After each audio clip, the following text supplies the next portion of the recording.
Hi friends, இது நம்ம ABS easy education channel. இதில் ஃபண்டமெண்டல் இங்கிலீஷ் சீரீஸ் இந்த வீடியோவில் கொஷின் வேர்ட் ஹூஸ் பற்றி தான் பார்க்க போகிறோம். ஸோ நம்ம சேனலை இது வரைக்கும் நீங்கள் சப்ஸ்கிரைப் பண்ணல அப்படின்னா இப்போ மறக்காமல் சப்ஸ்கிரைப் பண்ணிவிடுங்க. இந்த வீடியோவை ஸ்கிப் பண்ணாமல் ஃபுல்லாக பாருங்கள். வாங்க இப்போ வீடியோக்குள்ளே போகலாம். ஹூஸ் இதன் அர்த்தம் யாருடைய, அதாவது ஒரு பொருளோட உடைமையாளர் யார் அப்படின்றத நம்ம தெரிஞ்சுக்கிறதுக்காக பயன்படுத்தப்படும் வினா சொல் தான் ஹூஸ்.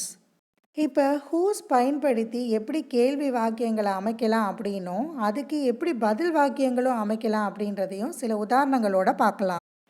இப்போ இந்த உதாரணத்தை பாருங்கள். Whose pen is this. பொதுவாக ஒரு பேனா நம்ம கையில் இருக்குதுன்னு வச்சுக்கோங்களேன், அதோட உடைமையாளர் யார் அப்படின்றத தெரிஞ்சுக்கணுன்னா நம்ம எப்படி கேட்போம், இது யாருடைய பேனா அப்படின்னு நம்ம கேட்போம் இல்லையா. ஸோ அதை தான் நம்ம இங்கிலீஷில் ஹூஸ் பென் இஸ் திஸ் அப்படின்னு கேட்குறோம்.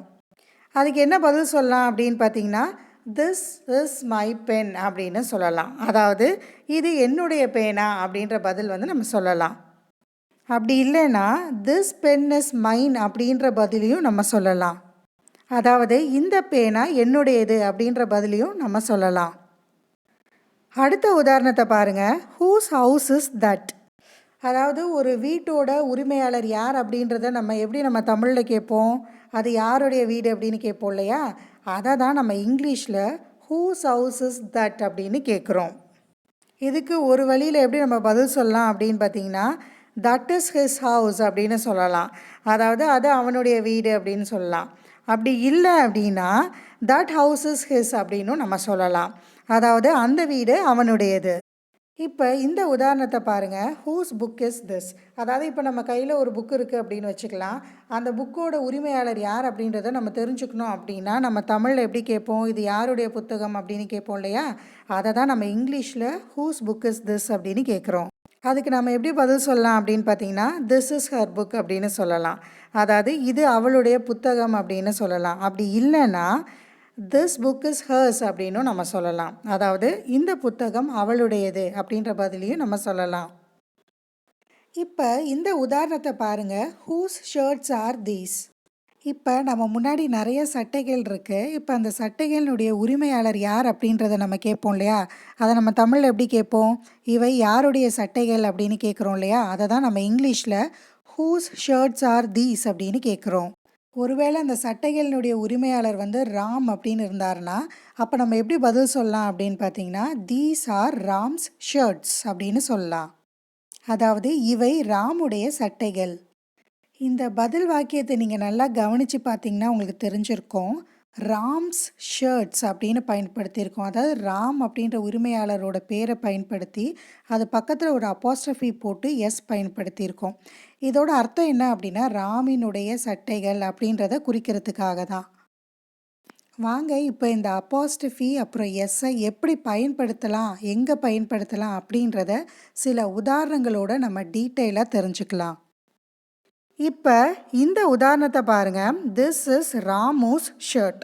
அதாவது இது ராமுவினுடைய சட்டை அப்படின்றத நம்ம குறிக்கிறதுக்காக தான் இந்த அப்போஸ்ட்ரஃபி போட்டு எஸ் பயன்படுத்துகிறோம். இப்போ அடுத்த உதாரணத்தை பாருங்கள். These are Ramu's shirts. அதாவது இவை ராமுவினுடைய சட்டைகள் அப்படின்றத நம்ம குறிக்கிறதுக்காக தான் இங்கே அப்போஸ்ட்ரஃபி போட்டு எஸ் போட்டிருக்கோம். இப்போ அடுத்த உதாரணத்தை பாருங்கள். That is the boys shirt.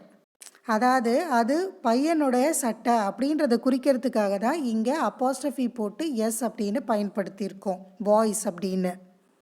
அதாவது இப்போ நம்ம பார்த்த உதாரணங்களின்படி அப்போஸ்ட்ரஃபி போட்டு எஸ் பக்கத்தில் நம்ம போட்டிருந்தோம் அப்படின்னா அது எல்லாமே ஒருமையை குறிக்கக்கூடியது. அப்போஸ்ட்ரஃபி இல்லாமல் நம்ம எஸ் பயன்படுத்தியிருந்தோம் அந்த வார்த்தைக்கு அப்படின்னா அது பன்மையை குறிக்கக்கூடியது.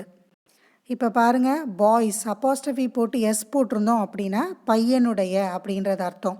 இதே அப்போஸ்ட்ரஃபி போடாமல் எஸ் பாய்ஸ் அப்படின்னு பயன்படுத்தியிருந்தோம் அப்படின்னா அது பையன்கள் அப்படின்னு அர்த்தம்.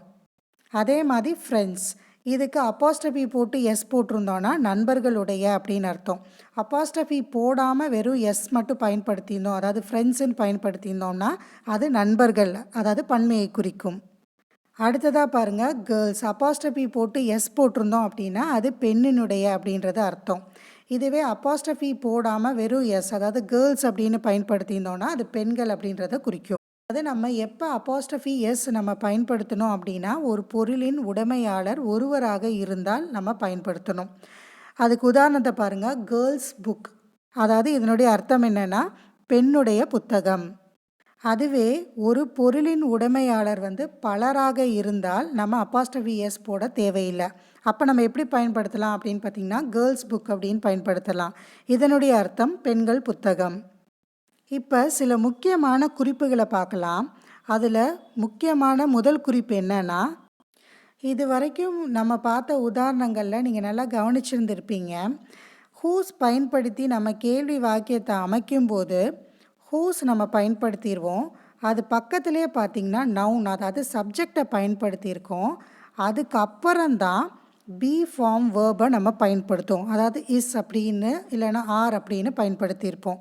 இப்போ இந்த உதாரணத்தை பாருங்கள், ஹூஸ் புக் இஸ் திஸ் அப்படின்னு தான் நம்ம பயன்படுத்தியிருக்கோம். இதுவே நம்ம போன வீடியோஸ்லலாம் வாட் அப்புறம் ஹூ பற்றி நம்ம பார்த்துருந்தோம்.